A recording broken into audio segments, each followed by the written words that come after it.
Hey you, welcome to Sacrilegious Discourse. I'm husband. I'm wife. And together we're reading the Bible.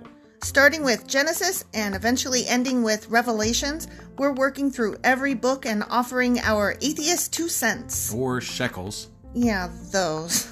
We're asking questions and pointing out all the nonsense. We aren't academics or scholars. Nope. In fact, when it comes to religion, we really don't know anything at all. What we've learned so far is that God's a dick. Oh, he really is, isn't he? If you're interested in how we reached this startling conclusion, maybe start from episode 1. Otherwise, jump in anywhere. It's all good. Yep.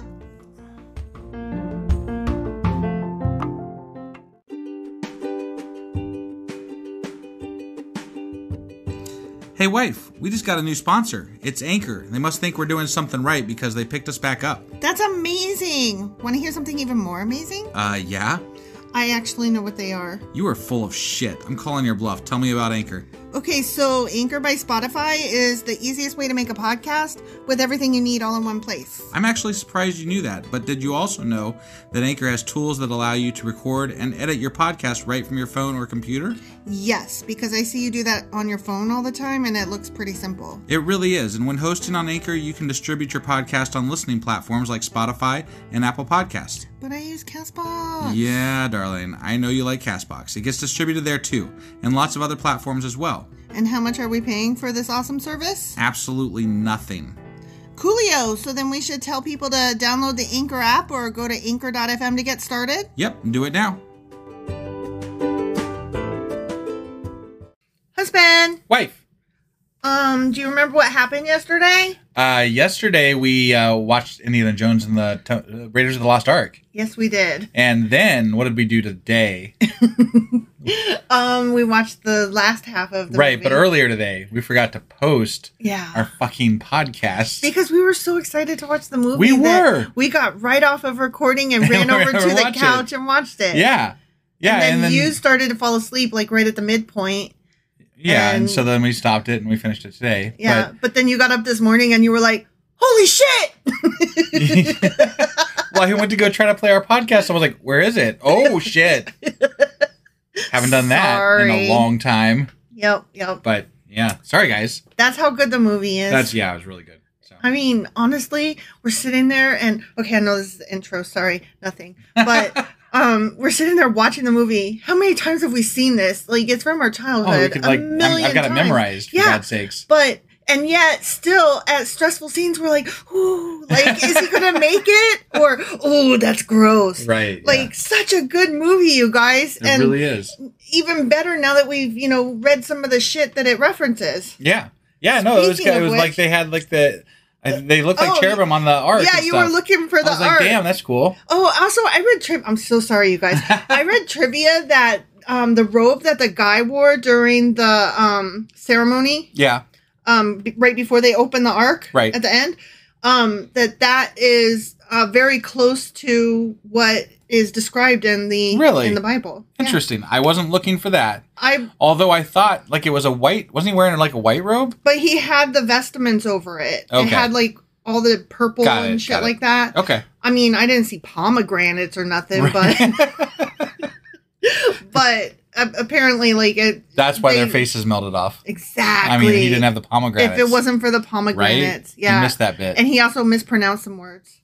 Yeah. So that definitely had impact on it. All right, so let's okay, yeah.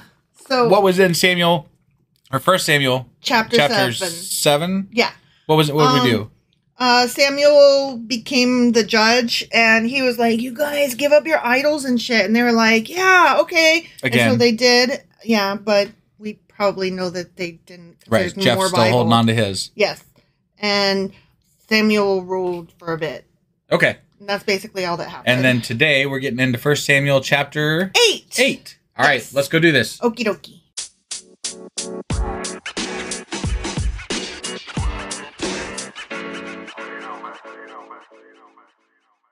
Okay. First Samuel chapter 8. Samuel chapter 8. What are you doing? I don't know. Are you mimicking me or are you mocking me? I would never do that. Are you mocking me? Never. You would, and you are. You better stop. Okay. Israel asked for a king. They ask for a king. give me a king. You're the kingy man. No. That was very bad. Yep. You could edit that right out. As Samuel grew old, he appointed his sons to be judges over Israel. Oh, yeah? I bet he did. So, wait. He can appoint judges? Like, this is like Apparently. a monarchy that you get to appoint the next ruler? Yeah, apparently. Well, nobody fucking appointed him, did they? He just kind of took over the job? Yeah. I guess Eli did kick it. The church put him in charge. Okay. All right. I mean, fair enough. His parents gave him to the church, and Eli fell over dead. Yeah. So, what are you going to do? Right. Okay. So, I mean, he was already the judge, and... Sure. Yeah. But he's already old and assigned... I mean, like, what the hell? Isn't there a second Samuel? There is a second Samuel. What's going to happen? I mean, he's already almost dead, apparently. I don't fucking know. Okay, all right. I haven't read it. Sorry. I didn't even know this book existed until we got into it. Shit, man. All right. Okay, so his sons. Okay, so they're going to rule over Israel. Joel and Abijah. I like that better. Yeah. His oldest sons held court in Beersheba. But they were not like their father, for they were greedy for money. They accepted bribes and perverted justice. That sounds about right. Yeah. I mean... Because dude was okay, but then he spoiled his kids, Yeah. Sounds about right. And power corrupts. I'm sorry. Yep, it does. But we've talked about it all along through this Bible. Yep. The people that are in charge, they take advantage of the grift. They definitely do. There's no doubt about it. No doubt. And they often get lost in that grift. And they forget to pass on, don't forget that you, have to be responsible with the grift. Right. Here's the grift, but to keep it going, you have to actually do the littlest bare minimum of the work part of the grift. Right. So they didn't, because they were bratty boys. Exactly. Finally, all the elders of Israel met at Ramah to discuss the matter with Samuel. Look, they told him, you are now old and your sons are not like you. Yeah, not at all. Prum. Give us a king to judge us like all the other nations have. They're like, we don't want your son. Yeah. Sons. Either of them. Any of them. You need to pick somebody else. You're okay, but your kids ain't. Right. But I think it's kind of cool that they went to him and were like, pick a king. Right, but the question is, does Samuel actually recognize that his kids are bad? I would have a hard time with that, I think. I don't know. I mean... I would have a hard time with it, I think. One of our kids ain't doing great right now, and we're kind of displeased. Well, yeah. So... I guess. We're able to recognize that. All right. I'm just saying. Okay. We're not totally blind to our children's foibles. Got it. But I think Samuel was blind, because the very next sentence... Yeah. Samuel was displeased with their request and went to the Lord for guidance. Ah. I hope the Lord smacked them down. I'm curious what the Lord's going to say here. Yeah. Do everything they say to you, the Lord replied. Oh. For they are rejecting me, not you. What? Wait, what? What? Wait, is God saying that he wants them, his shithead sons, to be in charge? Apparently, they don't want me to be their king any longer. Ever since I brought them from Egypt, they have continually abandoned me and followed other gods. Okay, I didn't get that from what they... But God, you're not wrong, but that's a different subject. Right, that had nothing to do with what was going on. Yeah. They don't want Samuel's sons to be in fucking charge, and sounds like for good reasons. Yeah. So, again, God, I'm with you on this. You're right. We Israelites do fucking suck. Yeah. We do reject you over and over again, and we're dumb. But that's not what's happening here. I actually am coming to you with the topic of my children. Right. You dumbass. Yeah. Am I right? Well, I'd be pissed off if I was the people that he's saying is rejecting him, because I'm like, we didn't come here to reject God. Yeah. We came here to pick a better leader. Yeah, so that we don't want your fucking sons. So that we can better praise you and worship you, God. Yeah. Because it seems like when they have good leaders, they're in good. Yeah. If they have bad leaders, they suck. And if they're bad leaders, they're going to suck, and God's going to kill them. Yeah. And now they are giving you the same treatment, God continued to Samuel. Okay. Do as they ask, but solemnly warn them about the way a king will reign over them. Wait, I see. I thought that God and kings were tight.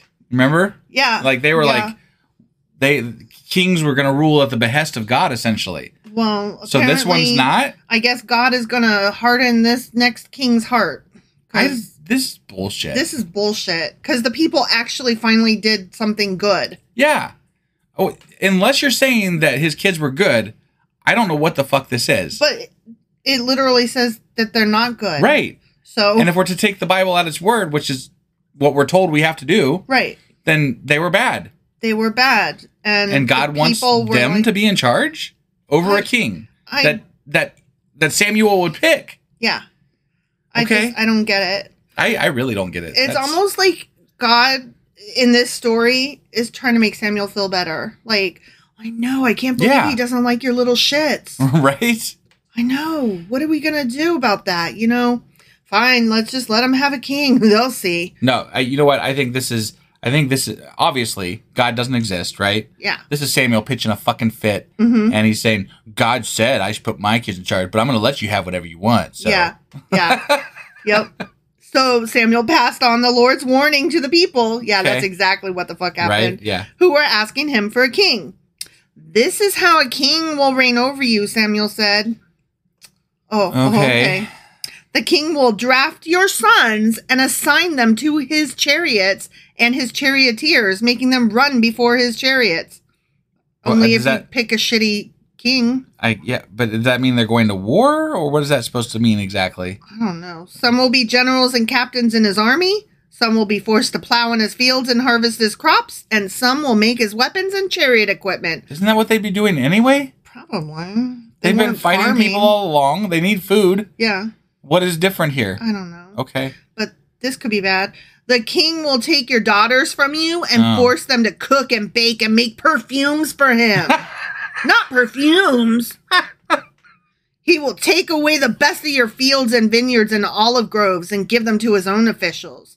So he's like saying, either you pick my kids to be kings, or I'm going to pick the shittiest, meanest guy and I will pay you back on my deathbed. Right, but they said that his kids were grifting. Yeah. They were doing the same shit that he's saying they're going to do. Like, they're already doing that. But we already know they're going to suck. He's like, you think these are bad? Just wait. I'll show you bad. Well, I'm sorry, but if he's going to show them bad, he is actually going, yeah, you're right. He's going to pick the fucking worst person he could pick. First, you know what? Samuel is a dick. I agree. Samuel's a dick. Fuck his magic hair. I was just going to say, magic hair or otherwise, fuck him. He will take 1/10 of your grain and your grape harvest and distribute it among his officers and attendants. He will take your male and female slaves. Take your slaves. Yeah. That, you shouldn't have slaves. Oh, it actually says slaves, huh? Yeah. In Israel? Yeah. Interesting. I had somebody tell me the other day that there was no slaves in the Bible. Oh, they haven't read it then. I know, right. Yeah.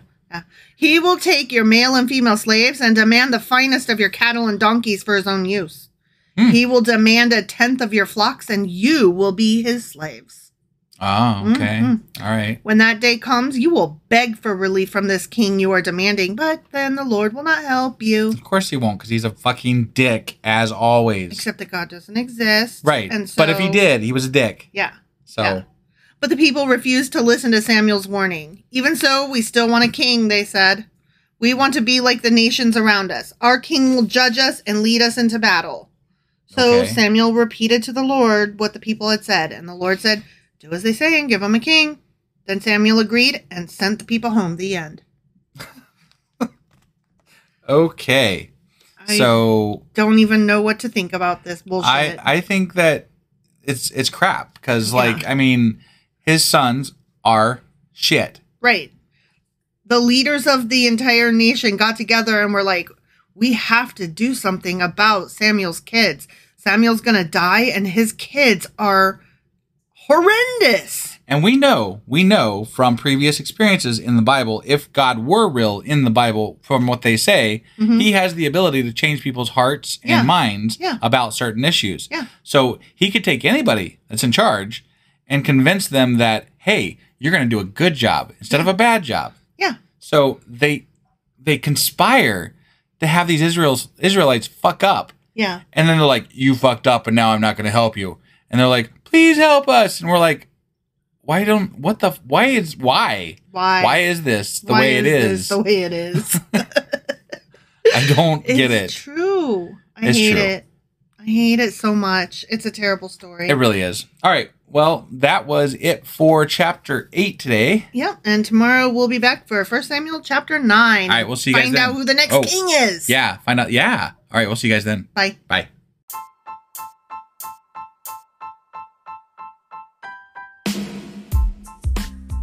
Husband. Yes, wife? Remember how you told me we're on Patreon now? Yeah, why? Because we're starting something new for Patreon members only. Every couple of weeks, we'll cover something in the news, a current event, or something we feel strongly needs to be discussed. And only subscribers get to hear our discussion. That's right. It's all for our Patreon members as a thank you for their support. Join now for as little as $2 a month to get all of our extra content. Go to patreon.com/sacrilegious discourse. Do it now.